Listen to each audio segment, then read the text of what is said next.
ఆ accident spot దగ్గర ఇంకా జనాలు వచ్చి ఏ రకంగా చూస్తున్నారో చూడండి. అక్కడ బండి లేదు, లేదంటే ఏమీ లేదు. అక్కడ ప్రవీణ్ ప్రగడాల ఇక్కడ చనిపోయాడు అని చెప్పి ప్రతి ఓళ్ళు ఆగి చూసి పరిస్థితి చూడండి. అది ఎంత సెన్సేషన్ అయిందో ఈ హత్య.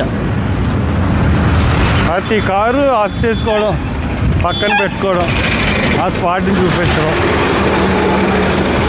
ఇంత చిన్నదంటే ఎలా చనిపోయి ఉంటాడు. చూడండి, ఆగండి, చూడండి పరిస్థితి ఏ విధంగా ఉందో చూడండి. ఏ విధంగా ఉందో కనపడుతుందో. జనం ఎలాగో వచ్చి ఇక్కడ చూస్తున్నారు. అదిగోండి నయారా పెట్రోల్ బంక్. అది నయారా పెట్రోల్ బంక్.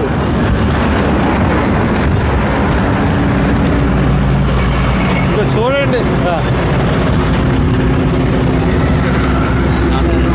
ఎంతమంది జనం చూస్తున్నారో చూడండి. ఏమో మీరు అందరూ చూడడానికి వచ్చారా? ఎందుకని? మీలాంటి వాళ్ళే నిలబడితే మేము నిలబడటం గొప్ప విశేషమే ఉందండి. ఈ బండి ఇక్కడ నుంచి ఇదే బండి ఇలా వచ్చేసింది. ఇలా వచ్చి ఇది చూడండి ఎన్ని అడుగులు ఉంటుంది లోతు. ఎన్ని అడుగులు ఉంటుందంటే లోతు 1 2 3 4 5 6 7 6 అంటే ఆ పై నుంచి అంటే రాళ్ళు ఇక్కడ ఉన్నాయి. బండి ఇక్కడ పడిపోయింది. బండి మీద మనిషి పడిపోయాడు. బండి ఇలా పడిపోయినప్పుడు ఒకవేళ హెల్మెట్ ఉన్నప్పుడు నెత్తి మీద దెబ్బలు తగలవు. అవునా? అవునండి. పక్క తగులుతుంది. చెంప మీద కానీ ఈ చెంప మీద కానీ తగులుతుంది. కుడి చెంప మీద కానీ ఎడం చెంప మీద కానీ తగులుతుంది. కానీ బండి ఇక్కడ పడిపోతే ఈ నడినెత్తి మీద ఈ ముఖం మీద దెబ్బలు ఎలా తగులుతాయి? ఇలా వచ్చాడు. ఇలా వచ్చి పోని బండి ఇది మీద పడిపోయింది అనుకుందాం. నెత్తి మీద ఎలా దెబ్బలు తగులుతాయి? ఈ భుజం, కాళ్ళు ఇరుగుతాయి. ముఖం మీద అంతే కదండి? అవునా? అందరూ చూపించి ఇక్కడి నుంచి వచ్చి మీరు అందరూ చూడడానికి వచ్చారు. ఆడవాళ్ళు కూడా వచ్చారు, లేడీస్ కూడా వచ్చారు. అందరూ ఇక్కడ పాపోళ్ళు ఉన్నారు. ఇంత స్పాట్లో ఇలా తగ్గిపోతే మనిషి చచ్చిపోతాడండి. అసలు చచ్చిపోయేంత లోతు ఏమైనా ఉంది? ఇది చిన్న దెబ్బలు తగులుతాయి అంతే. చిన్న దెబ్బలు లేవు, పైకి వచ్చేస్తారు. అటువంటిది ఇది పడిపోయిన తర్వాత ఏం జరిగింది అన్నది పోలీసు వాళ్ళు వీడియోలు చూపించట్లేదు. వాళ్ళందరూ తీరా అక్కడి నుంచి. వాళ్ళందరికీ ఇది ప్రతి వాళ్ళు ఇంతమంది వచ్చి చూస్తే వెళ్తున్నారు ఇక్కడికి. అంటే ఆ పాస్టర్ని చంపేశారు. చంపేసి ఇక్కడ ఎక్కడి నుంచో తీసుకొచ్చి ఇక్కడ పడేసి ఇక్కడ బండి ఇలా పెట్టిపోయారు. అది క్లియర్గా మనకు అర్థమవుతుంది. అది చెప్పడానికి అక్కడికి వచ్చాను.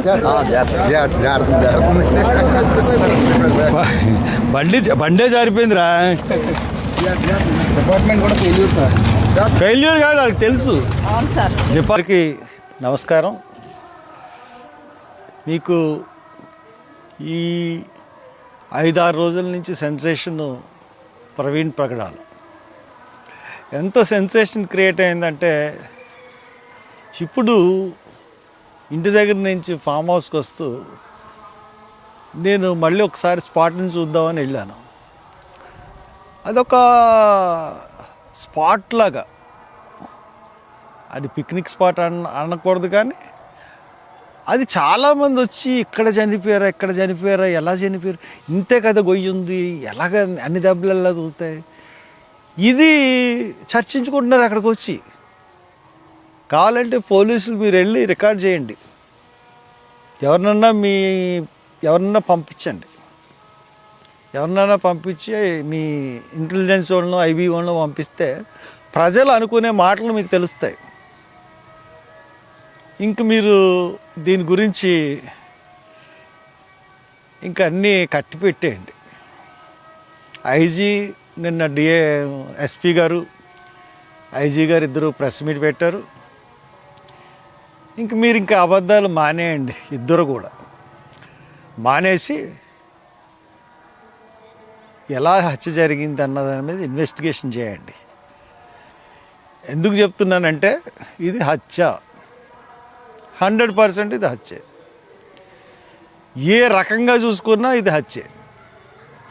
మీరు నిన్న చూపించిన విధానం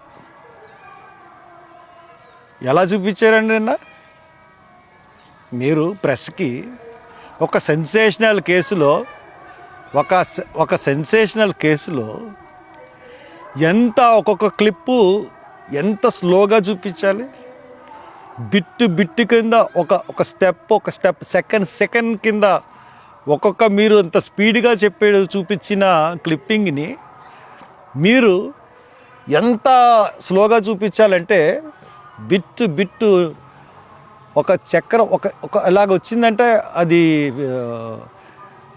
పిక్స్ని విడదీసి చూపించాలి. స్ప్లిట్ ఆఫ్ సెకండ్స్ని కూడా విడదీసి చూపించాలి. ఎందుకంటే దెర్ ఆర్ అంటే వాస్ట్ మూవింగ్ వెహికల్స్. దాన్ని కెమెరా క్యాప్చర్ చేసింది. కెమెరా క్యాప్చర్ చేస్తున్నప్పుడు దాన్ని ఇది మీకు సస్పెక్షన్ అనేది ఉన్నారు. సస్పెక్షన్ అనేది ఉంటే సస్పిషియన్ ఉంటే ఏం చేయాలండి? బిట్లు కింద విడదీసి చూపించాలి. కానీ మీరేం చేశారు? అక్కడ ఏదైతే మీరు చూసారో అది చూపించేసి ప్రెస్ వాళ్ళకి అందరికీ ఇది యాక్సిడెంట్, ఇది నమ్మేమని చెప్తున్నారు. ఎవ్వరు కూడా అంటే మీరు చూపించింది నిన్న వీడియోలు చూపించిన దాన్ని బట్టి, మీరు మాట్లాడిన దాన్ని బట్టి అసలు ఈ హత్య వెనకాల ప్రభుత్వమే ఉందా అనే అనుమానం నాకు కలుగుతుంది. ప్రభుత్వమే ఈ హత్య చేయించిందా, లేదంటే ప్రభుత్వంలోని బాగా పెద్దలు చేయించారా? ఎందుకు మీరు పోలీస్ డిపార్ట్మెంటు ఎందుకు ఇంత హైరాణ పడిపోతున్నారు? ఫ్రమ్ ది బిగినింగ్ నుంచి ఈ హత్యని మీరు ఒక సస్పీషియస్ కేసు కింద చూస్తున్నారు. అంటే సస్పీషియస్ కాదు, ఇది యాక్సిడెంట్ కింద ప్రూవ్ చేయాలని చూస్తూ ఉన్నారు. యాక్సిడెంట్ అని చెప్పడానికి చూస్తున్నారు. మళ్ళీ ఈవేళ డౌట్ తీరక మళ్ళీ ఈ రోజు వెళ్ళి చూశాను. The gap between the road and the పడిపోయినది 4-5 అడుగుల కన్నా ఎక్కువ లేదు. లోతు ఎంత ఉంటుందంటే 1 అడుగు 2 అడుగులు. ఇలాగ దిగిన తర్వాత బండి ఇలాగొచ్చింది, ఇది గొయ్య ఇలా వచ్చి ఇలా జారిపోయింది. ఇక్కడ జారడానికి ఇక్కడ దానికి 2 అడుగులు ఉంటాయి. 2 అడుగుల్లోనే బండి జారిపోతే అంత దారుణమైన దెబ్బలు ఎలా తగులుతాయి ఎస్పీ గారు, ఐజీ గారు? అసలు మీరు ఏం మాట్లాడుతున్నారండి? అసలు అంత గట్టిగా దెబ్బలు ఎలా తగులుతాయి? సీసీ ఫుటేజ్ 11:42 వరకు చూపిస్తున్నారు, బాగానే ఉంది. దాని తర్వాత సీసీటీవీ ఫుటేజ్ ఏమైంది? దాన్ని ఎందుకు మీరు ఎగ్జిబిట్ చేయట్లేదు? ఆ మార్నింగ్ వరకు ఎందుకు ఎగ్జిబిట్ చేయట్లేదు ఆ సీసీటీవీ? ఎందుకంటే ఇప్పుడు మాకు క్లారిటీ ఏ రకంగా వచ్చిందంటే ఈ కేసులో ఇది ఆ బండి మీద ఉన్నది ప్రవీణ్ పగడాల కానే కాదు. ఆ బండి మీద కావాలంటే నేను ఛాలెంజ్ చేస్తాను, అదే స్పీడ్లో నేను హెల్మెట్ పెట్టుకుని అదే బుల్లెట్తో నేను దిగుతాను, అదే స్పీడ్లో. కావాలంటే రేపు ప్రెస్ని అంతటిని తీసుకొచ్చి రేపు ప్రూవ్ చేస్తాను. నాకు ఎలా దెబ్బలు తగులుతాయో నేను రెడీ టు ఫేస్ ఇట్. మీరు రెడీరా లేకపోతే అనౌన్స్ చేస్తారా? సేమ్ అదే స్పీడ్లో అదే బండి నేను దిగుతాను డే టైం. ఎలా దెబ్బలు తగులుతాయి, కాలు ఇరుగుతుందా, చెయ్యి ఇరుగుతుందా, ఐ ఫేస్ ఇట్. నేను హెల్మెట్ పెట్టుకుంటాను, దానికే ఎలా దెబ్బలుతుంది, చచ్చిపోతానా బతుకుతానా చూద్దామా. ఇట్స్ ఏ ఫాల్స్, అంతా ఫాల్సే. దీన్ని బట్టి చూస్తే మటుకు ఖచ్చితంగా ప్రభుత్వం ఇన్వాల్వ్మెంట్ అన్నది ఈ కేసులో ఉంది. ఇంత గ్యారంటీగా నేను చెప్పగలుగుతున్నాను. కారణం ఏంటంటే విజయవాడలో బండి మీద మనిషి మారిపోయాడు. విజయవాడలోనే ప్రవీణ్ పగడాలని చంపేశారు. టైమ్ ఆఫ్ డెత్ చెప్పాలి కదా, టైమ్ ఆఫ్ డెత్ ఎందుకు అనౌన్స్ చేయట్లేదు? టైమ్ ఆఫ్ డెత్ చెప్పలేదు. డాక్టర్స్ మీరు అమ్ముడైపోయారా? సిగ్గుందా మీకు?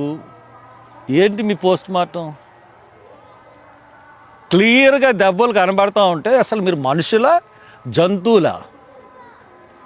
అంత క్లియర్గా కనబడుతూ ఉంటుంటే మీరు దాన్ని సస్పీషియస్ అని ఎలాగిస్తున్నారు?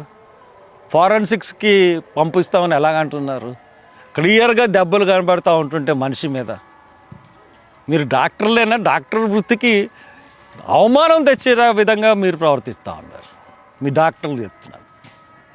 ఎంత గవర్నమెంట్ ఇన్వాల్వ్ అయి ఉంటుంటే ఇంత ప్రజలు మొత్తం మా రాష్ట్ర ప్రజలందరూ ఈ కేసు గురించి చూస్తూ ఉన్నారు. ఇప్పటికి కూడా ఇంకా జనం అక్కడ ఉన్న చూస్తున్నారంటే ఏమనాలి మిమ్మల్ని? అంటే గవర్నమెంట్ ఏం చేసినా చెల్లుతుంది, ఏమన్నా కప్పుబుచ్చేసి అనుకుంటుందా గవర్నమెంట్? నేను అందుకనే చెప్పాను, మీరు ఇటువంటి అధివేశాలు ఎత్తారనే హైదరాబాదులో పోస్ట్ మార్టం చేయిస్తా అన్నాను. ఈ డాక్టర్లు ఇద్దరు సరిగ్గా మీరు వచ్చి బయటకు వచ్చి చెప్పకపోతే మీ ఉద్యోగాలు ఊడిపోతాయి. చెప్తున్నాను, అక్కడ పోస్ట్ మార్టంలో ఎవరెవరైతే ఉద్యోగాలు చేస్తున్నారో మీరు అందరూ సంతకాలు పెట్టాలి. మీ ఉద్యోగాలు కూడా ఊడిపోతాయి. పోస్ట్ మార్టం ఎట్టి పరిస్థితుల్లోనూ కోర్టులో కేసేసి రాహుల్ గాంధీతో చెప్పించి సీఎంతో మాట్లాడి రీపోస్ట్ మార్టం చేయిస్తాం. వేరే కేసు మేము మళ్ళీ కట్టిస్తాం. అనుమానాస్పద మృతి కాదు, ఇది హత్య, దీని మీద మళ్ళీ చేయాలని. విజయవాడలో ఇప్పుడు హైదరాబాదులో ఆయన బండి బిగిన్ చేసినప్పుడు డ్రైవింగ్ ఇట్లా రిటార్గా కూర్చొని చాలా స్టైల్గా ఆయన బండి డ్రైవ్ చేసుకుంటూ వచ్చాడు. ఆ స్టాన్స్ అన్నది విజయవాడ తర్వాత లేదు. ఈ బొజ్జ ఇలాగా తొట్టిపాడు తర్వాత దాటిన తర్వాత నర్లజర్ల ఇవన్నీ కూడా ఇలాగ ఉంది. కాళ్ళు ఏమో పొడుగ్గా ఉన్నాయి, కాళ్ళు ఏమో ఇలా కవ్వూరు దగ్గరికి వచ్చాడు, కాళ్ళు కింద ఎట్టేసాడు. బండి వెనకాల సీట్లో ఉన్న బ్యాగ్ హైదరాబాదులోనేమో చిన్నగా బ్యాగ్ కనబడుతుంది, ఇక్కడికి వచ్చినప్పుడు బ్యాగ్ పెద్దగా ఉంది. మళ్ళీ మీరే చెప్తున్నారు బ్యాగ్ వంగిపోయింది. అసలు వంగడానికి ఆ బ్యాగ్ అవసరమే ఉంది? అది ఒక 2 జతలు పెట్టుకునే బ్యాగ్ అది. అటువంటి బ్యాగ్ ఇలా వంగిపోయిందని ఒక డ్రైవర్ చెప్పాడు. దట్ ఈస్ ది మీకు ఈ కేసులో కీలకమల్ పదే. నిన్న ఎస్పీ గారు చెప్పారు కదా, ఒక అతన్ని విచారించాము, అతను దిగిపోయాడు. ఏంటి ఇతను బ్యాగ్ వంపుగా కింద జారిపోతున్నట్టు ఉన్న బ్లింకర్ లైట్ వేసుకుని వెళ్ళిపోతున్నారని అన్నారు కదా, అదే కీలకమల్ కేసులో. అది ఎవడైనా సరే బ్యాగ్ జారిపోతూ ఉంటే అలాగ ఎందుకు వెళ్తాడు? వెళ్ళరు. బ్యాగ్ని సర్దుకున్నాను పక్కన ఆఫ్ చేసి బ్యాగ్ని సర్దుకుంటాడు. లేకపోతే బ్యాగ్లో మరి ఇతన్నే తీసుకొచ్చారో, మరి వెనకాల ఇంకో కారులో తీసుకొచ్చారో, ముందే కారుని అక్కడ తీసుకెళ్ళి అతను పడుకోబెట్టేశారు. మొత్తం మీద ఏదో జరిగింది. ఇది మానేసి ఇంకా సస్పీషియస్ డెత్, లేకపోతే సస్పీషియస్ ఎన్ని మర్డర్ సస్పీషియస్గా ఉంది, యాక్సిడెంటా తెలియట్లేదు. ఇదా మీరు చెప్పేది?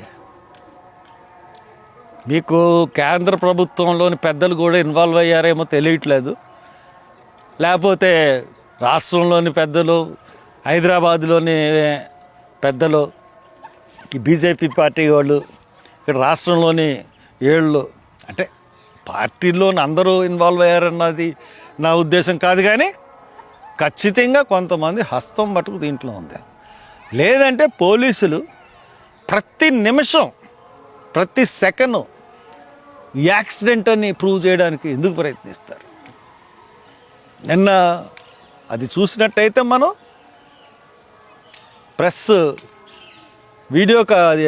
ప్రెస్ కాన్ఫరెన్స్లో అంత స్పీడ్గా వీడియోలు ప్లే చేయాల్సిన అవసరం ఏంటి? ఎంత నాటకం ఆడారు ఐజీ గారు, ఎస్పీ గారు, మీరు ఇద్దరు. అసలు ఒక అబద్ధాన్ని నిజంగా నమ్మించడానికి మీకు నిజమేంటో తెలుసు మీ ఇద్దరికి, కానీ మీరిద్దరు కూడా గొప్ప నాటకం రక్తి భలే కట్టించారు నేను ప్రెస్ కాన్ఫరెన్స్లో. సో దట్ మీ ప్రెస్ మీట్ని మేము నమ్మట్లేదు. మీరు ఇమ్మీడియట్గా మర్డర్ అని డిక్లేర్ చేసి ఇది మర్డరు, ఆ వైపుగా మా దర్యాప్తు కొనసాగుతుంది అని చెప్పకపోతే మటుకు చాలా దురదృష్టవంతులు అయిపోతారు. మీరు చెప్తున్నాను, చాలా దురదృష్టవంతులు అవుతారు. డాక్టర్స్ కూడా ఆ దాంట్లో ఆ ఇన్సిడెంట్లో ఉన్న వాళ్ళందరూ కూడా చాలా దురదృష్టవంతులు అవుతారు. Thank you.